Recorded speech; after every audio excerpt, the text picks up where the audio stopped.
Realizar entregas é mais que um trabalho. Para o VIP Entregador, levar o seu pedido é construir vínculos entre empresas e clientes. Não entregamos apenas produtos no conforto do seu lar, mas proporcionamos experiências. Sabemos a importância do seu pedido. Por isso, com o VIP, garantimos agilidade e qualidade na sua entrega, pois a satisfação de nossos clientes é o que nos motiva a buscar o aperfeiçoamento e inovação de nossos serviços.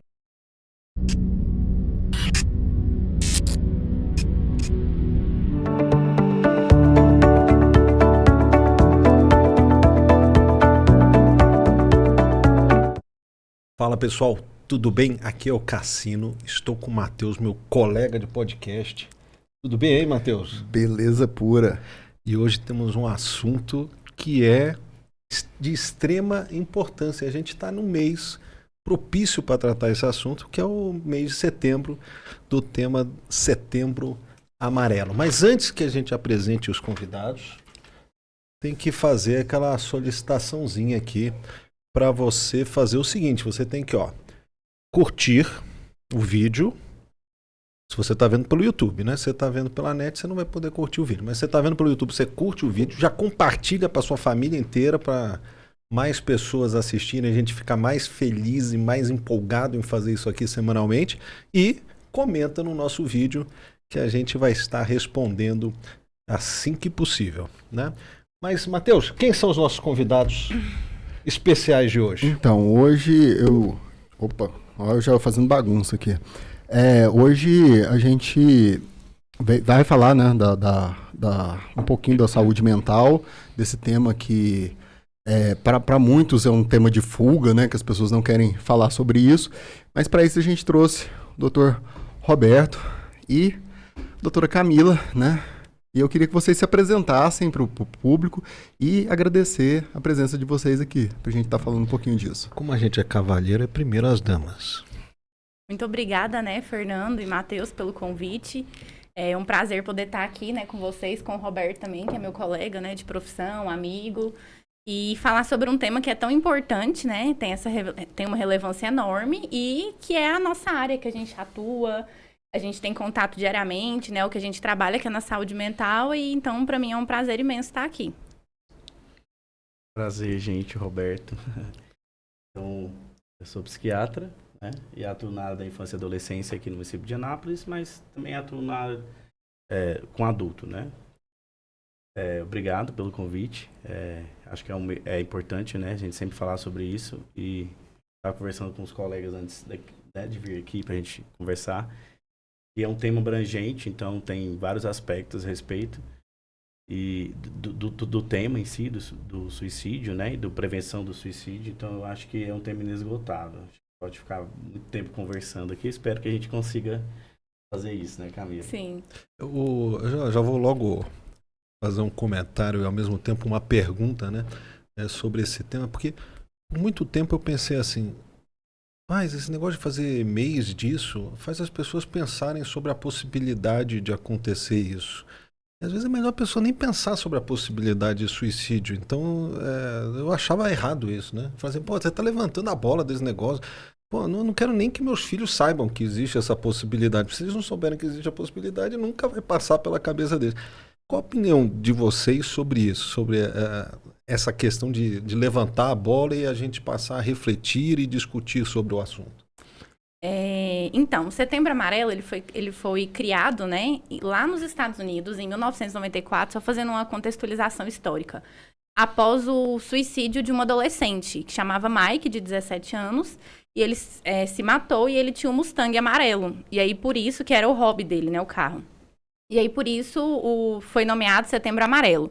E no velório, os pais fizeram, após o suicídio, né? No velório, os pais entregaram para os convidados papeizinhos, né? Escrito mensagens sobre a vida, sobre a importância de valorização da vida, de conscientização com fitinhas amarelas. E aí, após isso se tornou um movimento lá, que se iniciou lá, depois se tornou uma campanha mundial e que chegou no Brasil, né? No Brasil, desde 2015, que existe essa campanha pelo Setembro Amarelo de prevenção ao suicídio.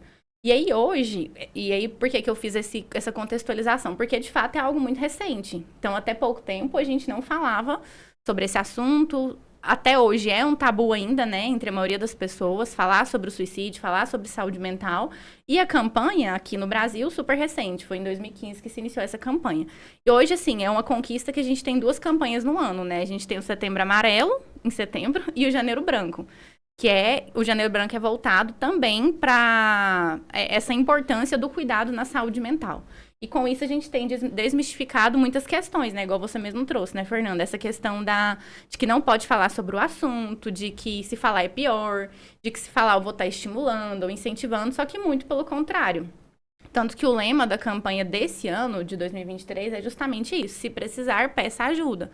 Ano passado, acho que foi fale, né? Falar é preciso. Então, todo ano o tema é voltado para isso, sobre a importância de falar sobre esse assunto, né? O contrário do que a gente pensa no senso comum. Teve um show do Metallica, que o James Hetfield, que é o guitarrista, ele falou exatamente isso, né? Você tá triste, você tá pensando que a vida não vale a pena e tal, fale com alguém. Procure alguém e converse, não fique sozinho, né?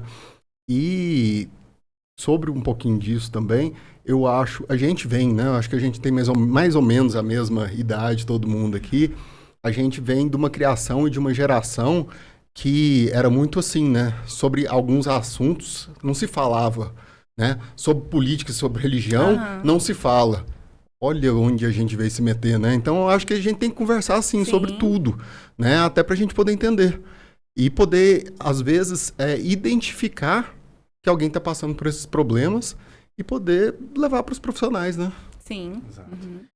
A questão, assim, de falar sobre o assunto, assim, mesmo estudos, né? Até a OMS tem uma cartilha a respeito, até, sobre orientações de como a mídia deve tratar essa questão. E nunca se orientou a não falar sobre o assunto. Na verdade, é como falar sobre o assunto, né? Então, alguns cuidados que a mídia tem que ter. Porque quando a gente fala assim, o guitarrista do Metallica falou sobre o assunto, isso foi transmitido por uma mídia, né? Quando vai se noticiar, às vezes, a morte de uma pessoa famosa que, em decorrência de um suicídio. Então, tem-se um cuidado a respeito de como tratar esse assunto. Nunca não falar, mas como falar. E como falar, né? É que eu imagino assim, você tocou no fato de pessoas famosas, né? E às vezes o cara idolatra tanto aquele sujeito e o cara se suicidou e não tinha um lance assim dos roqueiros, né? Vários roqueiros que se suicidaram, né? Morreram na mesma faixa de idade, né? E causar essa glamorização, e, pô, não é isso. Os 27, né? Os 27. A gente tem que falar do Mas não foi isso. só suicídio, né? Assim, tem até uma lenda urbana, né? Que fala que geralmente eles não passam dos 27. Então, assim, tem suicídio, tem overdose, tem infarto, tem acidente, né? E que foi levando até lá. Mas agora, assim, uma pergunta que eu queria fazer para vocês é quando que a gente começa, qual que é o clique? Tanto como pais, como amigos, que a gente pensa assim, poxa, talvez essa pessoa tenha a probabilidade de estar pensando nisso. Existe alguma coisa que a gente, um sinal que a gente possa ter de alguém próximo? Então, quando a gente fala que o tema suicídio é amplo, é justamente por essa questão. Eu e a Camila, a gente está conversando sobre isso, porque apesar de a questão da depressão ou os transtornos de humor que a gente fala, né? Transtorno de humor bipolar, a depressão maior, serem a maior causa, né, do suicídio, eles não são os únicos fatores que levam a esse desfecho. Então, a gente tem que falar de todos os transtornos mentais de uma forma geral, porque o fato, né, que é o suicídio, que é o final de um processo, né, de um sofrimento, ele nem sempre mostra o que acontece antes, né? Então, o paciente, ele não necessariamente ele está depressivo, ele pode, às vezes, ter um transtorno mental da ordem da esquizofrenia, né? Mas o paciente com esquizofrenia, ele pensa em morrer? Pode ser que ele pense, sim, que as doenças mentais, elas não vêm só uma de cada vez, né? Então, o paciente esquizofrênico pode deprimir, nessa depressão ele pensar, né, em morrer. Mas a gente também tem que pensar a respeito do paciente que tem uma alucinação, ou um delírio. Ouve vozes que mandam ele fazer isso. Essa semana, inclusive, teve um caso de uma pessoa que invadiu a maternidade com uma faca dizendo que estava ouvindo vozes para fazer aquilo, né? A polícia pegou e tal. E aí agora cabe à justiça, né, saber se realmente era uma pessoa que foi lá para praticar furto ou se era uma doença mental, né? Então a gente... Você falando da esquizofrenia, a incidência do suicídio, né, nessa população de pacientes com esquizofrenia chega a 10%. Então, é uma incidência importante, né? Pacientes com transtornos de ansiedade, às vezes uma pessoa numa crise de pânico. Porque, como a gente fala, por que a gente fala que ele é um fato final? É porque, às vezes, nem sempre... quer dizer, a gente nem considera isso, né? Mas o objetivo não é obter a morte em si, mas aplacar um sofrimento. Então, às vezes, uma pessoa com uma ansiedade grave, ela tenta, por tudo, se livrar dessa ansiedade. E, às vezes, o desfecho é um desfecho ruim, né? Então, a gente tem que falar de todos os transtornos mentais para falar a respeito desse tema, que é a prevenção do suicídio. E mais, né, para além dos transtornos mentais, às vezes a pessoa não tem um transtorno mental e comete suicídio. Então, por exemplo, se a pessoa, muitas vezes a pessoa não tem habilidades, né, de lidar com as próprias emoções, de se regular emocionalmente. Então, às vezes, vou dar um exemplo, a pessoa passou por uma perda, né, muito grande, está no processo de luto, a morte, e aí a própria dificuldade em lidar com a falta daquela pessoa, ou de um relacionamento que terminou. Ela vai e comete suicídio numa situação ali, às vezes, impulsiva. Não tem um diagnóstico, né? Até o momento, não tem um transtorno psiquiátrico de base e ela comete suicídio. A dependência química, o alcoolismo. Então, assim, o suicídio, ele... eu gostei dessa fala do Roberto, porque, de fato, eu até costumo falar para os pacientes, e os pacientes relatam muito isso, os pacientes que têm ideação. Eles não querem morrer, eles não querem aquela vida que eles estão tendo. Então, eu costumo falar que o suicídio é uma solução definitiva para problemas que não são. Então, a pessoa quer eliminar aquele sofrimento e ela acredita que a única forma naquele momento é tirando a própria vida, então, né? Ele é multifatorial. Então, multifatorial. Tem questões, né, que a gente fala que são genéticas, porque tem, claro, né, predisposições relacionadas a transtornos, tanto que tem famílias que você vê que tem vários casos de suicídio na mesma família, de depressão, de transtornos psiquiátricos, né? Poderia ser também mais idiopático, né? Uma depressão mais química do cérebro Isso. mesmo, que produz menos hormônios. Tem questões sociais, culturais. A gente pega, por exemplo, o dado que a gente conversou mais cedo. Os homens cometem mais suicídio do que as mulheres. As mulheres têm mais tentativas e os homens têm mais sucesso. Porque os homens geralmente tentam de forma mais agressiva, por exemplo, com arma, meios mais letais, né? Que tem mais sucesso.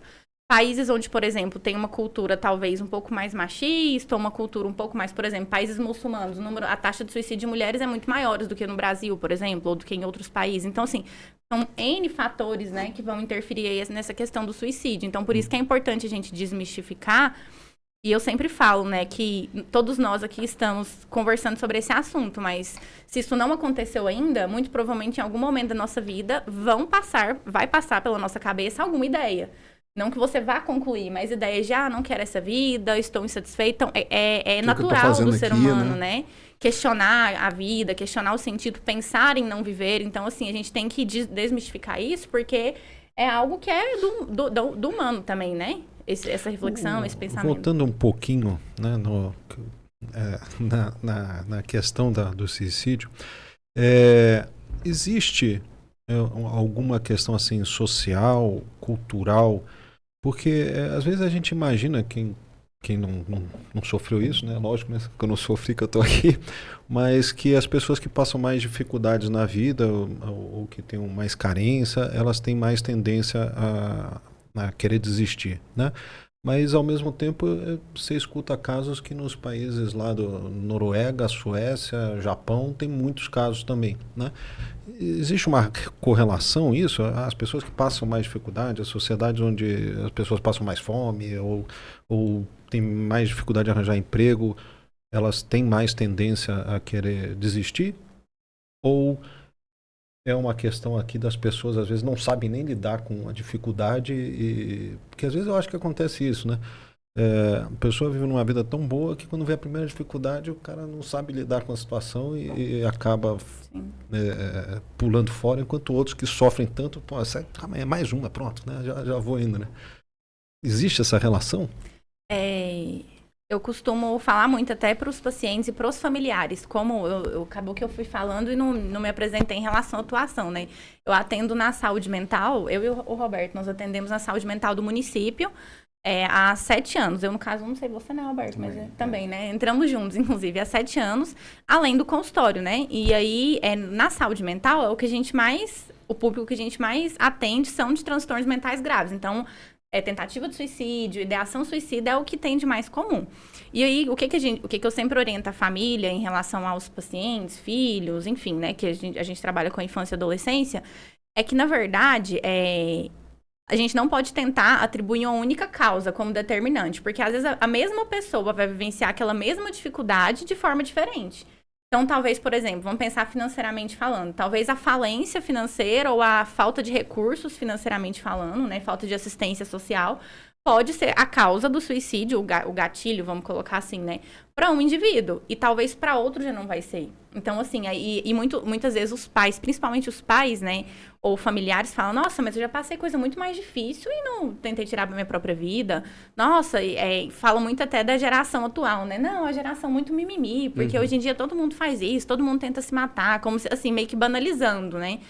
E eu concordo que tem uma questão de tolerância a frustrações, né? A tolerância à frustração é um comportamento que é aprendido. Então, tem pessoas que conseguem lidar com as frustrações, com emoções, de forma mais saudável, sem chegar, por exemplo, a cometer um suicídio. Mas não dá pra gente atribuir, assim, essa relação. Porque, de fato, tem países, assim, onde... Por exemplo, né, países economicamente muito desenvolvidos, onde a taxa de suicídio é altíssima. Uhum. O suicídio está muito ligado também ao trabalho. Então, países onde talvez tem pessoas trabalham, né, no modelo capitalista, por exemplo, onde as pessoas trabalham são muito exploradas ou em condições de trabalho muito ruins, a síndrome de burnout, por exemplo, pode ser uma causa que pode levar uma pessoa a cometer suicídio. Então, assim, tem que analisar, eu falo que é uma junção de todos esses fatores, individuais, familiares, culturais, por isso que a gente tem que analisar cada história e cada paciente de forma bem individual, bem singular, considerando todas as especificidades ali, né? Em relação a essa questão financeira, quando a gente vai analisar o estudo epidemiológico, ele traça perfis, né? Uhum. Então, assim, como a Camila falou, o homem ele tenta menos, mas ele concretiza mais. A mulher tenta mais, concretiza menos. Então, isso tem a ver com os meios com que o homem tenta. Por exemplo, o homem tem mais acesso à arma de fogo, manipula mais, então é um meio mais letal. Essa questão financeira também é uma questão que pega mais para o homem do que para a mulher. Então, quando a gente pergunta assim, a pessoa lidar com frustração financeira, esse é um perfil, essa afirmação é mais positiva quando se fala de um homem do que quando se fala de uma mulher. Também tem as questões da idade, né? Então, a gente fala de uma tendência diferente, né? O adolescente de 15 a 19 anos, ele tem motivações diferentes de uma pessoa mais velha. Essas questões financeiras estão relacionadas mais a pessoas, né, de meia idade, 40, 50 anos, do que um adolescente, por exemplo. O adolescente, quando vai se traçar o perfil, né, de quem tenta ou comete esse tipo de atitude, são outros pensamentos. Então, essa informação ela tem que, talvez, ser contextualizada ali na realidade da pessoa. Por isso que é multifatorial, né? Então, assim, financeira é importante? Se a gente for falar de homem, se a gente for falar de homem mais velho, né? Uma coisa que me veio à cabeça aqui é que até, e para quem não sabe, a Camila é a minha psicóloga, né? E esses tempos eu estava conversando sobre isso com ela. Ela não é à toa que ela tá sofrendo. Então, gente, assim, uma coisa que eu falo com ela em consultório muito é que às vezes as pessoas me perguntam e eu mesmo me pergunto, falo, cara, onde que eu quero chegar? Porque toda vez que eu chego em algum lugar, perde a graça para mim. Né? Falo, olha, eu queria muito comprar aquele carro. Trabalho, compro o carro, 2 voltas no quarteirão. Falo, era isso, trabalhei tanto para isso. Né? E aí a gente consegue ver, por exemplo, figuras públicas. O Whindersson Nunes veio lá do Piauí, né? Aquele sofrimento todo, gravando os videozinhos dele no quarto dele. A gente via atrás sem, às vezes a parede sem reboco, com a tinta meio... Né? E de repente caiu numa depressão, numa mansão já, ganhando milhões, né? E então não tem muito. Ali não tinha muita ligação com o financeiro. Sim. Depois que ele conquistou tudo, veio a depressão. Né? Do mesmo jeito o Michael, que estava no Flamengo, que é aqui de Goiás, né? Que teve envolvimento com química, né? Com drogas e tal. E na hora que ele conseguiu crescer, que ele virou 0,0001% do atleta, né? Que está no auge da carreira, já ganhando muito bem, ele teve que ter acompanhamento psicológico lá no Flamengo, porque ele estava com pensamentos suicidas, né?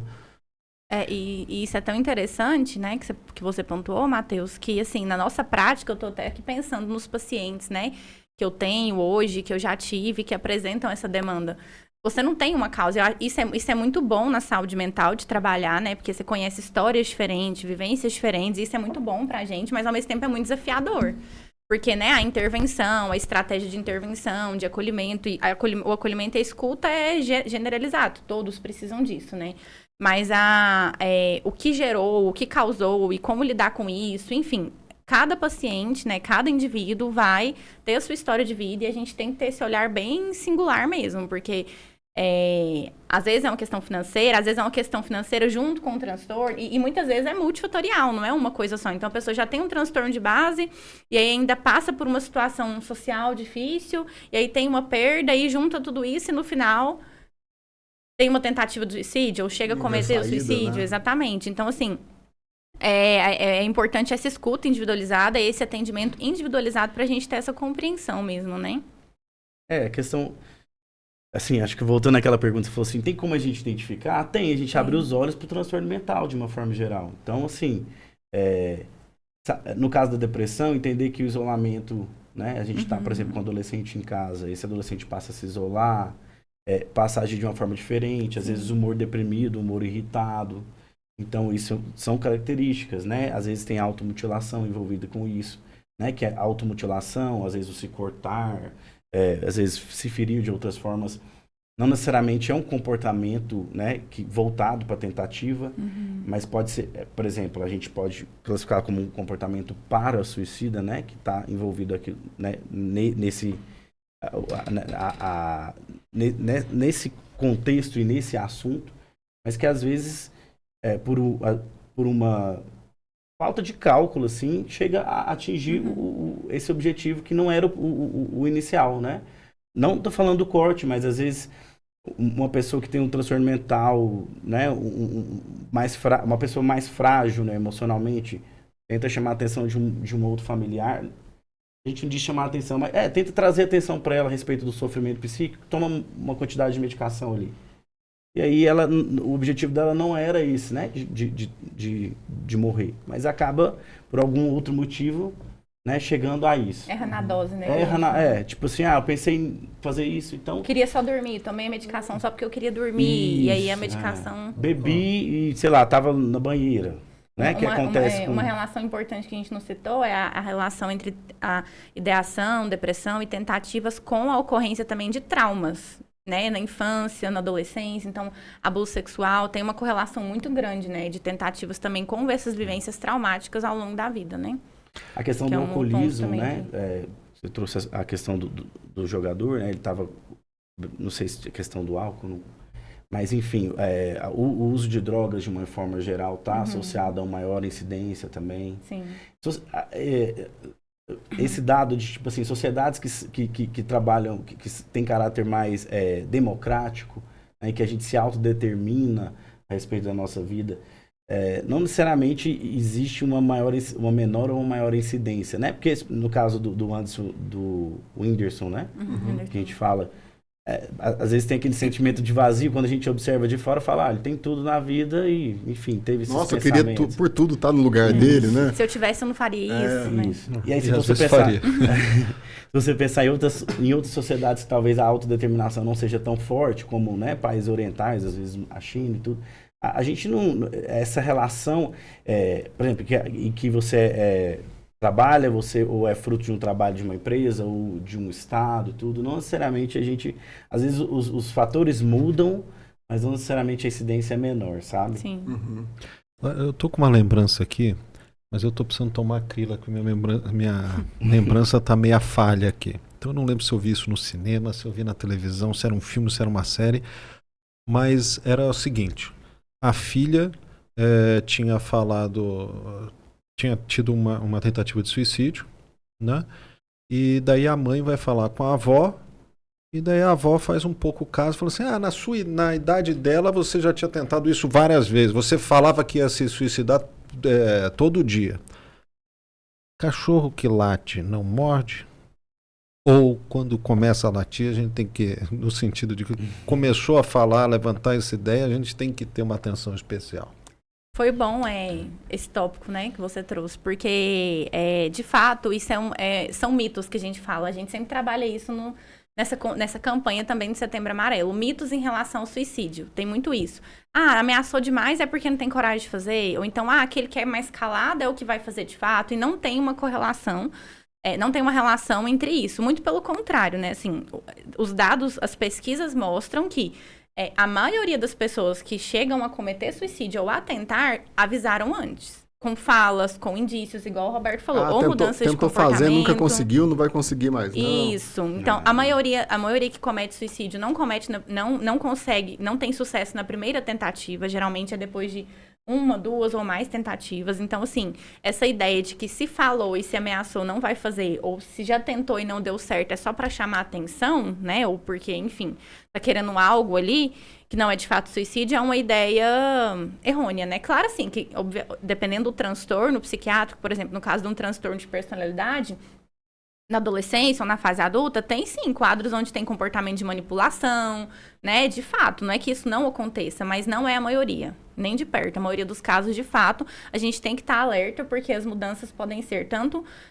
a gente pode observar falas mesmo, concretas, e às vezes a fala não é nem de cometer suicídio, mas a fala é, nossa, minha vida tá sem sentido, nossa, eu não tô vendo graça em nada, nossa, eu queria dormir, eu queria sumir, né? Eu queria dormir e não acordar mais, acordar em outro mundo. Então, são falas que já indicam uma perda de interesse pela vida, um desânimo, né? Uma falta, às vezes, de interesse em fazer as coisas que geralmente gera prazer. Eu falo que isso é uma luzinha que tem que acender, porque, assim, às vezes o trabalho te gera um estresse, a família te gera um estresse, mas dependendo do momento que você está vivenciando, mas se você perde o interesse naquilo que geralmente gera prazer, gera satisfação, aquelas atividades que você gosta, isso é uma luz, né? Ou seja, esse desinteresse, ele está generalizando para as diferentes áreas da sua vida. Então, você tem que observar tudo isso e observar isso no próximo também, que às vezes a pessoa não vai... Criança, por exemplo, depressão na infância. É muito comum uma criança, ela ficar irritada, nervosa. Às vezes ela, né, Roberta? Às vezes ela não fica triste, ela não chora, ela não fala sobre o que ela sente. Até porque às vezes a criança não tem nem essa habilidade ainda, né? Tá em desenvolvimento. Aí a mãe fala, nossa, por que ele tá tão nervoso? Tá tão irritado? Ele não quer brincar mais. Quando brinca, briga com os colegas, tá opositor. E às vezes o que tá por trás, não dá pra gente determinar assim, mas pode ser até uma ideação, né? Ou uma depressão, um transtorno grave, né? Então... E aí é onde eu queria chegar... Porque eu achei tão perturbador isso, mas eu vou fazer essa pergunta. Existe suicídio na infância? Existe. Sim. A incidência não é uma incidência alta, né? Comparado com a população, mas existe. Existe. E dependendo de qual população, você tem que considerar o número absoluto, né? Porque a gente fala de taxa, né? Sobre isso, né? Mas na população infantil e infância e adolescência, é considerado, às vezes, na adolescência mais comum, que envolve a questão da impulsividade, né? Sim. Do adolescente. A aceitação do mundo, né? Muitos conflitos, né? Relações, e também da impulsividade, que o adolescente ele é mais impulsivo para fazer as coisas, ele é mais inconsequente, né? Digamos assim. Mas eu atendi uma criança, até no CAPS, né? Infantil, da saúde mental, uma criança que tentou suicídio com 8 anos de idade. Já atendi crianças de 10, né? Então, assim... E o que mais assusta é que essa idade, ela tem diminuído, assim. Pelo menos, assim, eu tô falando... Não é dada agora, tá? É minha prática mesmo. De trabalho, eu vejo que tem diminuído, assim. Talvez pela tecnologia, pelo acesso a muita coisa, né? Acho que isso também pode... Também, novamente, eu tô aqui chutando, né? Colocando hipóteses aqui. Mas, de fato, a idade também... tá cada vez mais precoce e esse número entre crianças, ele tem aumentado, assim, na minha visão. Vocês que estão há tanto tempo já, né, nessa área, é impressão ou realmente na pandemia para cá aumentou? Não, os últimos dados do boletim epidemiológico, né, que é de 2021, o boletim epidemiológico ele faz um apanhado, né, nos últimos 5 anos ali, e ele vai somando esses dados. Então, o boletim epidemiológico de 2022 saiu esse ano, quer dizer, quando ele ficar preparado, ele sai no ano seguinte. Então, o que mostrou a respeito da pandemia? Que no ano de 2020 não foi notado uma diferença tão grande a respeito disso, mas a partir do ano de 2021, a gente viu que a gente colheu alguma insucesso aí, né, com relação à questão, não insucesso, mas assim, aumentou-se as taxas, né? Principalmente a gente falando de crianças e adolescentes, né? E alguns desses fatores estão relacionados com o isolamento social que foi proporcionado. Você tá numa fase que você é o grupo que você vive, então você se identifica muito com o próximo ali. E aí você tem que voltar para casa, estudar online, não ter contato com os amigos, né? Já tem uma baixa tolerância à frustração, uma dificuldade, muitas vezes, famílias também, né, muito disfuncionais, onde não tem o suporte da mãe, do pai, não tem uma estrutura ali, né, que forneça condições para a criança, às vezes, desenvolver habilidades emocionais, né, para lidar com as dificuldades. E aí, a nível de dados, né, hoje o Brasil é o 8º país com a maior taxa de suicídios do mundo. Segundo a OMS, morrem 700 pessoas devido à causa sendo suicídio por ano. E no Brasil, morrem 38 pessoas por dia devido ao suicídio. Isso daria mais ou menos que uma pessoa a cada 40 minutos, em média. Então, só no tempo aqui do nosso podcast aqui, provavelmente uma pessoa vai cometer suicídio. Então, assim, são dados, assim, alarmantes e preocupantes, né? Falando um pouquinho de criança, adolescente, né? E voltando na minha época, que não tinha essa internet, rede social, né? Era um negócio mais no boca a boca.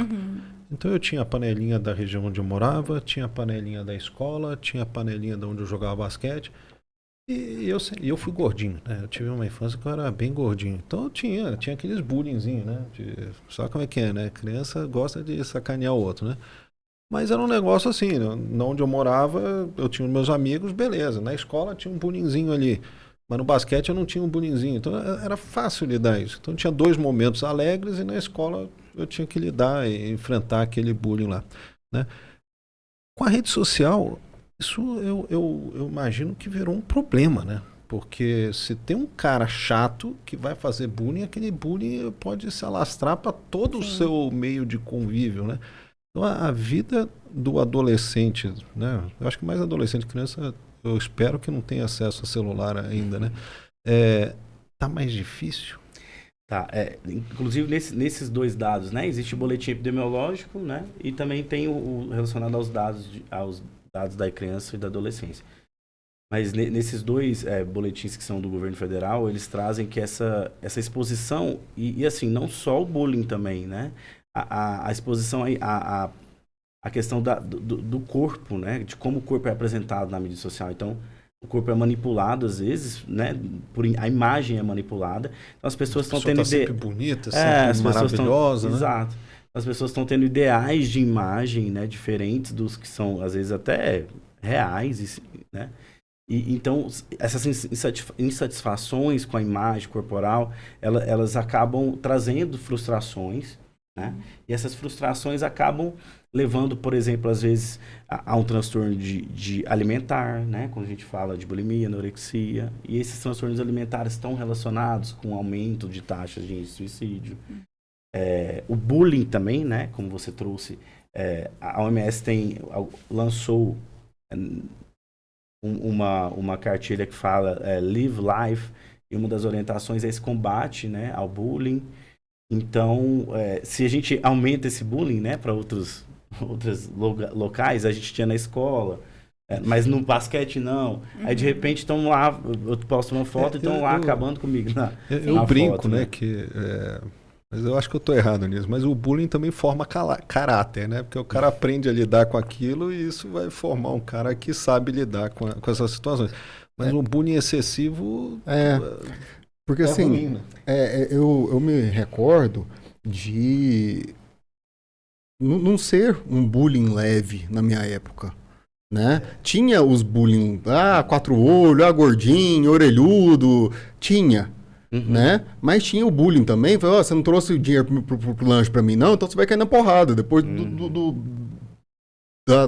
final da aula, o cara cai na porrada.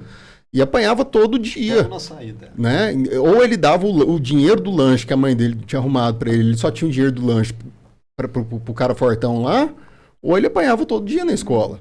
Né? Então, assim, eu acho que às vezes romantizou esse lance de bullying, fala assim, o bullying é só porque mexeu com meu filho. Não, não é. Às vezes vai pra violência. Né? Então, assim, é muito sério, né?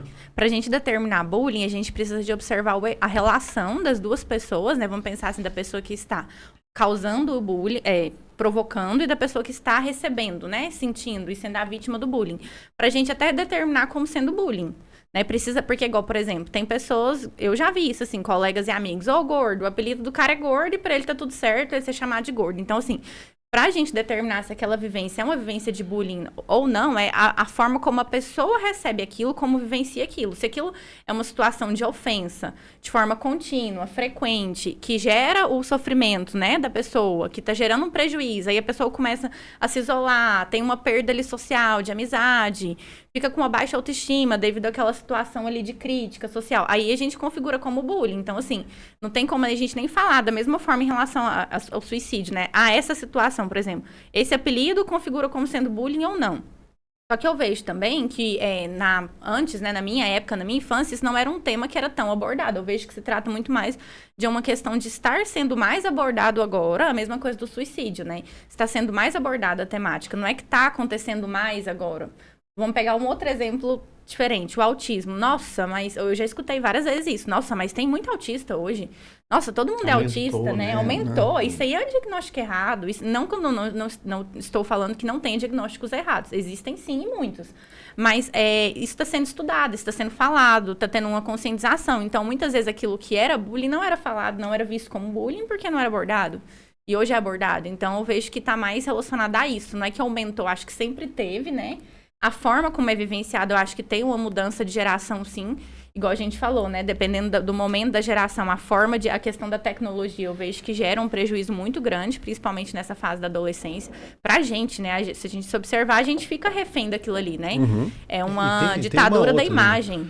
Você dá o celular pro seu filho, daí corre o risco dessas situações que a gente... Se você não dá também, ele começa a sofrer bullying porque é o único que não tem celular, não tem WhatsApp. Não, na escola, todas as escolas hoje em dia, como eu atendo muito criança, tem grupos do WhatsApp da escola. Então, se seu filho é uma criança e não tem um celular para acessar às vezes, ele fica excluído. Então, assim, acaba que... E aí tá chateada que a gente não liberou o WhatsApp no celular dela. Mas aí também, eu acho que entra uma hipocrisia muito grande dentro da criação, né? Eu como pai... Né? Eu vejo isso. E às vezes observando outros colegas que são pais também, né? Que entram e falam, poxa, eu não quero dar celular pro meu filho, sei lá do que, vai ficar bitolado e tal, mas você olha pro cara, o cara tá lá o tempo todo. Né? E aí a criança olha e fala, mas por que você pode e eu não posso? Sim. Né? A criança não aprende. Então, a criança aprende com qualquer coisa. Sim. Ela aprende com um colega. E aí ela aprende com exemplo, né? E às vezes ela aprende mais com exemplo. Então, assim, não vai usar o celular, mas ele tá dando exemplo que ele tá usando o celular. Né? Às vezes, quando as minhas filhas não moram comigo, elas vêm passar férias comigo, né? Aí, às vezes, eu falo assim, nossa, tá usando o celular demais. Eu tenho que brigar com ela porque ela tá usando o celular demais. E você... Mas, peraí. Deixa eu me melhorar primeiro. Aí eu tenho dignidade para falar para ela poder parar de usar o celular. Sim. Mas se eu tô viciado no celular, como que eu vou falar para alguém parar de usar? Né? Então, eu acho que vai muito nisso. E a terceira idade também é muito agravante? A terceira idade, a gente... Pode falar. Eu não tenho dados aqui no momento estatísticos, né, em relação mas acontece na terceira idade, e quando a gente estuda, aí a gente já vê que tem questões relacionadas àquela fase da vida também, né? Então, é uma fase onde você começa a ter perdas gerais, generalizadas em relação a todas as áreas da sua vida. Então, é a perda, muitas vezes financeira, às vezes é uma pessoa que trabalhou a vida inteira e hoje ela não tem uma atividade laboral mais. E aí eu volto novamente... pensando no modelo que a gente vive capitalista. A gente é o que a gente faz e o que a gente ganha. Você chega em qualquer lugar, a primeira pergunta que fazem é: o que você faz? O que você trabalha? Então, assim, a nossa identidade está muito atrelada à questão profissional e financeira. Então, pensa na velhice, a pessoa aposenta. E agora, né? que eu vou fazer da minha vida? Peraí, perdeu o sentido? Então, tem esse fator. A parte também da sexualidade, que é uma parte também que sofre uma perda, que influencia muito também na nossa vida, na nossa autoestima, no nosso sentido ali. A sexualidade, ela impulsiona, né? Falando aqui, eu sou da análise comportamental, né? Mas a gente tem aqui o Matheus, que já fez formação de psicanálise, do Roberto, que também tá... Então, a gente sabe que a sexualidade tem um papel muito importante também na identidade e tudo. Nesse sentido de vida, vamos colocar ali, né? Nessa energia. E outras perdas, às vezes, familiares, né? Mortes, lutos. Então, assim, os filhos saem de casa, casam, têm os netos, e aí você percebe, peraí, agora? Qual que é o sentido da minha vida? Então, todo esse questionamento pode, sim, levar, né? A ser um fator de risco, vamos colocar. Né? Eu pergunto isso porque eu tive 2 idosas que eu convivi, né? Que foram minha avó e minha mãe, que eu vi envelhecendo e cada vez que envelhecia, mais entrava dentro de crises depressivas, né? A pergunta é isso, eu não tenho mais utilidade. Exatamente. Né? A minha avó, principalmente, minha mãe, ela morreu dando aula ainda, né? Mas a minha avó, como ela teve que se ir desligando aos pouquinhos e foi perdendo funções, né? Então, poxa, eu não consigo nem ir no banheiro. O que eu tô fazendo aqui? Eu sou só encosto, eu sou só peso, né? E aí teve uma época que a gente passa por estágios, né, na faculdade, e que eu tinha que trabalhar com um grupo de idosos. E eu senti muita depressão. Eles são muito depressivos, assim, pelo menos os que eu atendi, que estavam em situações de maiores riscos, né? Vulnerabilidade social e tal. E eu via isso muito. Por isso que a pergunta, porque eu sinto muita, às vezes, como que eu posso falar? Um fechar de olhos para essa população, né? Sim. Nesses últimos dados que a gente tem, sim, é uma população de se preocupar, é uma população de maior risco, né? População de idosos, assim como os adolescentes entre 15 e 19 anos. A gente falando dos dados da população em geral, né? Como a Camila trouxe, como é multifatorial, a gente tem que considerar as particularidades de cada população. Então, a gente está falando, nos dados do Brasil, a gente fala a respeito de uma maior incidência ou de uma tendência de aumento nessa população de idosos. E dando o exemplo, né, de uma população que a gente convive, mas que é uma população que tem dados diferentes, é a população indígena, né? A população indígena, esses dados não são maiores na população de idosos, mas na população de adolescentes. E os fatores relacionados a isso são a questão a dificuldade de se adaptar com relação... Quando você sai da adolescência, início da vida adulta, você começa a ter convívio, né? Convívios com forma diferente de lidar ao seu convívio familiar, né? Da população indígena, e isso acaba tornando essa população mais vulnerável. Né, aí entra para a parte cultural também, né? Sim, eu ia até citar isso. Assim, essa questão da negligência com idosos tem muito a ver com a cultura, né? Também. Eu tive um grande amigo de infância, que ele nasceu nos Estados Unidos e os pais dele eram americanos, né? Todos são falecidos. E ele veio para Nápoles. E ele sempre foi ensinado que homem não deve para ninguém. Homem não deve dever para ninguém. Aí primeiro o pai faleceu, depois a mãe faleceu, e ele começou um negócio de construção, começou indo bem e tal, só que o negócio deu uma reviravolta e ele começou a falir, ele começou a quebrar. E ele, psicólogo, né? No começo da pandemia ele suicidou, porque ele estava com dívida, né? Então, assim, aí eu fico me perguntando, né? Quão forte é a cultura, o que você ensina para o seu filho, até onde você pode levar isso, porque uma hora ou outra, né, acho que talvez pouca porcentagem da nossa sociedade no Brasil não vai dever alguém, né, e se eu não aceitar isso... Na pandemia ainda, né, mas assim, até falando da população masculina, né, existem alguns perfis, né, que estão mais relacionados a esse risco de cometer ou tentativa. Um desses perfis é o perfil, às vezes, de homens que, às vezes, buscam relações superficiais de afeto, né? Às vezes se relacionam com várias mulheres e tudo, mas sem buscar uma questão afetiva maior. Tem a questão dessa mentalidade, né? Que passa pela questão financeira, e também tem a mentalidade de achar da força, né? Trazer aquela assim, eu demonstrar Uma fraqueza. Uma fraqueza, eu falar, ou, né? Compartilhar com alguém que eu estou precisando de ajuda é uma demonstração de fraqueza. Então, essas pessoas, elas estão mais, elas têm uma tendência maior a tentar ou, né, até mesmo conseguir. E mais uma vez, assim, mostra que falar salva vidas, né? Com Porque certeza. às vezes, nesse caso, se ele ligasse para os amigos, né? Fala, cara, tá acontecendo uma dívida danada, vocês têm um jeito de me emprestar? E daí, cara, teria feito. Né? Então, assim, muitas vezes... Eu teria uns que falam assim, não, rapaz, eu devo um monte aí também. Cara, você quer ver aqui, olha isso daqui do meu banco aqui, você vai ver. Né? Vamos conversar sobre isso, né? Eu não posso te prestar o dinheiro, mas posso te prestar um ouvido, né? Uma escuta, né? Profissional. E a gente agora querendo já falar com aquelas pessoas que estão com pensamento, ou como é que você usa o termo? Ideação. Ideias, de levar para esse caminho. Você deu o exemplo, por exemplo, do cara que escuta que é gordo e leva na boa, né?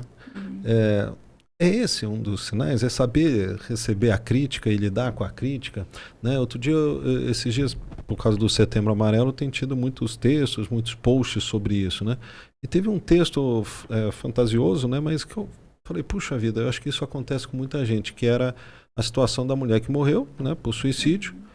E daí ela, a alma dela, o espírito dela começa a olhar o marido chorando no caixão e fala assim, puxa, ele me amava, olha só. E daí depois vê o cachorro, que o cachorro ficava na porta esperando ela chegar, puxa, até meu cachorro me amava. E depois ela ia descrevendo vários parentes e várias situações que ela quase que se arrepende pelo que ela fez, né? E eu entendo que muitas vezes as pessoas vão criando assim parece que só pega a coisa ruim, né? Tem várias coisas boas, mas ela vai somatizando, vai somando aquelas coisas ruins para levar para esse assunto. Como é que a gente lida? Como é que essa pessoa pode botar isso para fora e começar a se comportar que nem o cara lá que escuta uma crítica e leva de boa e na esportiva? Na verdade, sim, se trata muito de observar os sinais de como você lida com as situações que você vivencia, né? Então, não se trata... Infelizmente, a gente não tem uma fórmula mágica, senão seria ótimo, né? Que eu falo assim, coach, algo mais coach no sentido assim, faça isso que você vai se sentir melhor ou que você vai se sentir mais forte, apesar de que essa é a onda hoje em dia na rede social, né? Às vezes você tá, por exemplo, num ambiente de trabalho extremamente... que te desvaloriza, né? De exploração, de que você não é reconhecido, com relações, né, de trabalho ruins. E aí tem um chefe que fala, não, mas você tem que ser motivado, você tem que ser forte, você tem muito essa fala assim, como se a fala pela fala fosse trazer resultado. E infelizmente não é assim que funciona. A gente tem que analisar as condições de vida que a gente tá e observar os sinais anteriores a chegar, por exemplo, igual o Roberto pontuou, né? O suicídio, a tentativa, é um estágio final ali de um processo de sofrimento longo. Ninguém vai cometer suicídio da noite para o dia, a não ser que seja, por exemplo, um caso, por exemplo, de surto, né? Um transtorno, um surto psicótico, um transtorno psiquiátrico, onde, ou um uso, sei lá, numa overdose, ou uma situação, assim, talvez, de uso de drogas. Mas numa situação ali consciente, a pessoa, ela tá com sofrimento, e à medida que esse sofrimento vai se intensificando, ela chega a cometer suicídio. Então, você tem que observar os indícios anteriores. Então, assim, como eu tenho lidado com o sofrimento? Por exemplo, eu tô com um problema no relacionamento, como eu tenho lidado com esse problema? Eu consigo falar sobre isso? Como que é isso? Isso tem prejudicado as outras áreas da minha vida? Eu estou tendo pensamentos já relacionados ao suicídio? Porque aí, se você observa esses sinais anteriores, a solução, na verdade, é procurar uma ajuda psicológica e, dependendo do caso, uma ajuda psiquiátrica, né? Procurar esse suporte, conversar com familiares. Por isso que eu falo, o tema da campanha é justamente esse, falar é preciso. Então, o primeiro ponto aí para a solução, né, para não chegar a uma tentativa de suicídio, ou para você conseguir lidar com esse sofrimento de forma mais amena, vamos colocar assim, é falando sobre isso, pedindo ajuda e sabendo reconhecer, porque eu falo que tem muito isso, assim, né? Em relação a problemas de saúde em geral, por exemplo, se você quebra uma perna, aí você vai lá no médico, na hora, né? Machuquei minha perna, quebrei minha perna. Eu vou no médico para engessar e para tratar. Se eu tô com câncer ou com alguma doença, eu procuro um especialista. E em relação à saúde mental, a gente tem muito essa ideia de que a gente vai conseguir sozinho, que a gente vai conseguir sendo forte, lidar com aquilo sozinho, lidar com a crítica sozinho. Até porque a gente não lidar tá com o vendo, né? sofrimento, A perna isso. quebrada você vê. A gente não vê. E tem todo esse tabu também, né, em torno da saúde mental. Ah, depressão é falta de Deus, é mimimi, tanto que é até o que a gente não Falta pode de surra, dizer. né? Falta de surra, é fraqueza. Então, assim, a primeira coisa é desmistificar isso, entender que nós temos limitações e que muitas vezes a saúde mental, né, a depressão, a ansiedade, são questões que envolvem até uma parte biológica e orgânica, vai precisar de um suporte muitas vezes psiquiátrico e psicológico, e reconhecer isso e pedir ajuda. Esse é o caminho, claro, para a gente se fortalecer, né? Falando, procurando ajuda, para que o sofrimento não chegue ao fim, né? De uma tentativa de suicídio e, infelizmente, às vezes até da consumação do ato de suicídio mesmo, né? Essa questão de lidar melhor ou pior com uma situação passa pelo conceito de resiliência, né? Uhum. A gente pega um transtorno psiquiátrico, né? Tudo na psiquiatria é transtorno, né? Na verdade. Então, se a gente pega um transtorno psiquiátrico, um ou outro transtorno, a gente pode notar um maior ou menor resiliência. Mas, no final, o que vale é assim, é o que as pessoas mais velhas falavam, né? A gente sabe onde o nosso calo aperta. Então, talvez ali naquele momento, né, que você trouxe, eu já fui gordinho e tudo, mas eu soube lidar melhor com isso. Então, assim, que bom que deu certo ali. Mas tem pessoas que, às vezes, não sabem lidar com essa mesma crítica, né? Então, assim, Por a gente N vai... fatores, né? Por N... Então, a gente precisa individualizar. Para primeiro tratar, a gente precisa individualizar. Então, por isso que é importante ouvir o bullying, assim como a gente ouve a queixa do suicídio de uma forma geral. Todo mundo, tudo que se fala é importante a respeito disso. Toda forma que se traz é importante. A gente não pode desconsiderar. Isso é uma coisa que a gente não... Um dos conselhos que se dá, né, para profissionais da área da saúde não faça isso.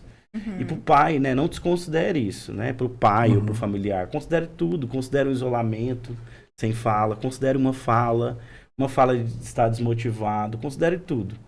Porque é uma escuta, né? Se a gente falar que a maior parte dos transtornos que levam o fato, né, de cometer um suicídio são transtornos de humor, seja transtorno bipolar, depressão, a gente está falando de pessoas que às vezes não manifestam essa vontade, igual você falou, explicitamente, né? Ela começa primeiro a se introjetar, começa a ver a vida de uma forma ruim, nada tá dando certo. Às vezes fica mais irritada, Isso né? faz mais parte agressiva. da doença, né? O ver a vida de uma forma diferente faz parte da doença. Então, é o que a Camila falou. Mas tá vendo tudo ruim, ó. Sua vida é boa demais. Assim, não faz sentido. Para ele não faz sentido, né? Então, considerar empatia, né? Acho Eu falo assim, que eu no consultório, às vezes, o mesmo procedimento que eu estou fazendo com o paciente A, eu faço com o B. E o A não me reclama de nada. E o B sente uma dor absurda. Então, assim, eu aprendi muito a não tentar medir a dor do outro. Né? Porque a dor do outro é do outro. Né? Para mim, às vezes, aquilo não ia doer nada. Ou eu não teria medo daquele procedimento, o outro já tem. Né? Então, assim, é respeitar os limites de cada um. E uma coisa que eu queria aproveitar e conversar, né, como profissional da saúde, e aproveitando vocês aí, que se eu tiver errado, vocês dão uma microfonada em mim aí, mas alertar que às vezes, pra gente aqui é super normal, porque a gente sabe disso, mas vocês às vezes não sabem que eles têm um código de ética muito grande. Então, o que vocês conversam com eles dentro do consultório deles fica ali. E é por lei proibido eles saírem e contarem sobre isso. Não pode contar nem para mãe e para o pai? Em alguns acho que em alguns casos não, né? Pro pai nosso, de forma nenhuma. Do paciente depende. Alguns casos sim, né? Então, isso envolve a questão da idade e também o adolescente, por exemplo. Tem uma questão na legislação sobre isso, mas sim, o adolescente tem direito ao sigilo, né? Agora, quando se envolve a vida ou a um prejuízo, ou de se machucar, um dano a si, aí a gente comunica. Mas a gente não comunica assim, vou falar pra você sair daqui do consultório que eu vou falar uma coisa séria aqui com o seu pai, tá falando isso aí. Não. Fala, olha, tem essa situação que a gente precisa conversar com mais alguém, né? Eu tô aqui com você, conversando com você, mas quando você sair daqui, quem vai ficar responsável por você são os seus familiares, quem quer que seja, seu pai, seu avô. Então vamos conversar com ele sobre isso? Como que a gente fala? Um consenso com o paciente. E isso, a gente combina. Vamos falar sobre isso? Vamos. É porque às Então, vezes assim, a você pessoa quer que está eu passando fale? por isso, mas não quer que os pais saibam que Isso. você está passando por isso. Aí eu combino, olha, eu sempre combino com o paciente, falo, olha, a gente vai conversar aqui, a gente vai ter o seu momento, você tem direito ao sigilo, existem certas situações que a gente precisa conversar, mas a gente vai combinar como vai falar, e aí a gente vai chamar o seu pai ou sua mãe ou quem for, né? E vai falar sobre isso. Então, assim, quando é importante, a gente precisa compartilhar. A gente que está na profissão, né, é muito comum a gente pergunta para o paciente, né, é um tabu, por que a gente tem que desmistificar esse tabu?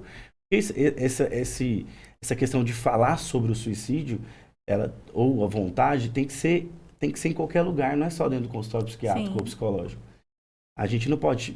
eu pergunto para o paciente, você já pensou, já tentou, planejou, foi há quanto tempo, tem pensado há quanto tempo, esse pensamento vai e vem, qual a frequência, né? Qual que é a frequência, eu converso normalmente. Então é uma coisa que se você tem a dúvida, ou se você acha que alguém, né, do seu lado está sofrendo, acho que vale a pena perguntar, não precisa criar-se um tabu a respeito disso, porque se a pessoa não estiver passando por esse sofrimento, ela fala, não é o caso. E aí, né? Ou tipo, conte comigo, né? Vamos falar sobre esse assunto, mesmo que você às vezes agora não queira falar, mas vamos falar mais pra frente. E essa questão, assim, que é o que é universal em relação à prevenção do suicídio é isso, é falar e escutar. A escuta de quem está próximo e observa, né, quem está precisando do sofrimento. Esse acolhimento, porque eu vejo que muitas pessoas não falam, porque quando elas falam, elas vão ser julgadas. Então, tem ali uma audiência ali que vai punir, que vai julgar, que vai criticar. Então, nós, né... Porque às vezes acham que vão ser julgados. Exatamente. Né? Então, nós temos que aprender. Se você está bem emocionalmente, se sua saúde mental está ok, aprender a escutar e ter esse olhar atento ao outro. Às vezes é o seu parceiro, seu filho, colega de trabalho. Às vezes você observa que um colega de trabalho não está mais tão motivado, não está conversando, está mais calado, não quer mais sair, um amigo, e chegar e conversar, e aí, tá tudo bem? O que tá acontecendo? Eu percebi que você tá se isolando mais, quebrar esse tabu em relação a falar sobre o que a gente sente. E tanto quebrando o tabu, tanto no lado de falar quando a gente tá vivenciando o sofrimento, quanto também de escutar o próximo, né? Então, assim, eu vejo, por exemplo, que em relação à infância, né? Eu vejo que tem muito essa ideia de que a gente não pode, se a gente tá feliz, a gente pode rir, né? Da gargalhada. Se a gente tá triste, a gente não pode chorar, a gente não pode falar sobre isso. Se a gente tá com raiva, muitas vezes a raiva, ela é muito mais normalizada do que a tristeza. A gente pode, às vezes, com raiva, gritar, xingar, às vezes ter até um comportamento agressivo com o outro. Mas se a gente tá triste, a gente não pode verbalizar sobre isso. E a tristeza é um sentimento humano. Como outro qualquer. Como outro qualquer. E a gente tem que normalizar isso, né? Essa questão de falar. E aí eu acho até importante pontuar que a gente tem uma rede, né, já que a gente trabalha na saúde mental do município, pontuar que a gente tem uma rede de apoio pelo SUS muito boa e que funciona, né? E eu acho importante a gente ressaltar isso aqui. Por quê? Porque muitas vezes a desculpa é, mas eu não tenho dinheiro para pagar uma terapia. Eu não tenho condição de pagar um psiquiatra. E hoje a gente tem a rede de atenção psicossocial de Anápolis, que tem o CAPS infantil, que é para criança e adolescentes, tem o CAPS sedativa, que é para o público já adulto, acima de 18 anos, até 18 né, até sem fim a idade. E como que é isso? É só chegar lá?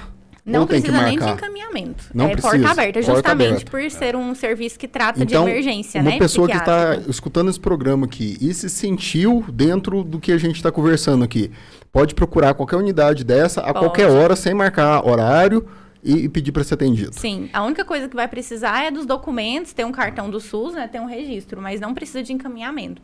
Porque a gente trabalha com a saúde mental, atenção especializada. Então, assim, são transtornos mentais graves e persistentes. Então, não tem essa de ter encaminhamento. A pessoa, por exemplo, teve uma tentativa de suicídio ou está com pensamentos. Ela precisa ser atendida naquele momento.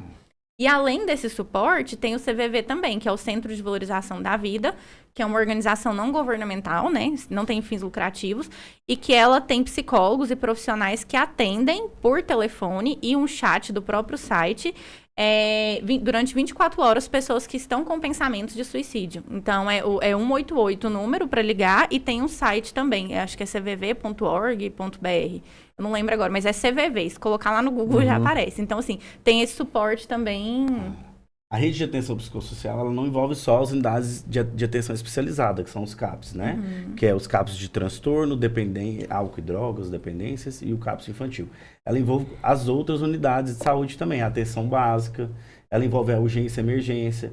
Então, as unidades de atenção especializada, elas funcionam em determinado horário. Algumas têm um atendimento estendido mais para pacientes que estão em acolhimento noturno. Então, esses pacientes ficam lá na unidade durante o período noturno, né, e tem esse acolhimento noturno. Mas essas outras unidades, elas atendem esses horários que as unidades de atenção especializada não atendem. A urgência e emergência, ela tá ali para isso. Então, tem que se buscar. Deu um surto de madrugada, vai para lá. Tem urgência e emergência. Exatamente. Né? A UPA, pelo UPA. SUS. Pessoal, tem uma notícia triste para dar. 1 hora é muito pouco tempo. A gente Tinha tá chegando muito nisso assunto. aí. Falou. A gente Tinha fala muita muito coisa também. para a gente falar, um tema importante. Eu acho que a gente sai daqui com a lição de que procure ajuda, né? A gente não está sozinho, somos importantes, a sua vida é importante, então procure ajuda. Está passando por um momento difícil, procure ajuda, fale com seus pais, fale com seus parentes, procure a assistência profissional, que eu tenho certeza que a gente vai sair desses momentos difíceis. E né? por mais que a gente esteja num país muito complicado, com o 8º maior índice de suicídio no mundo, a gente tem que ver também as coisas boas, né?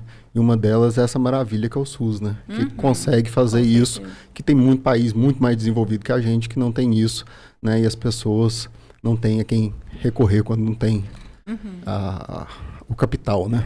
Sim. E agora vamos para a parte do merchan, né?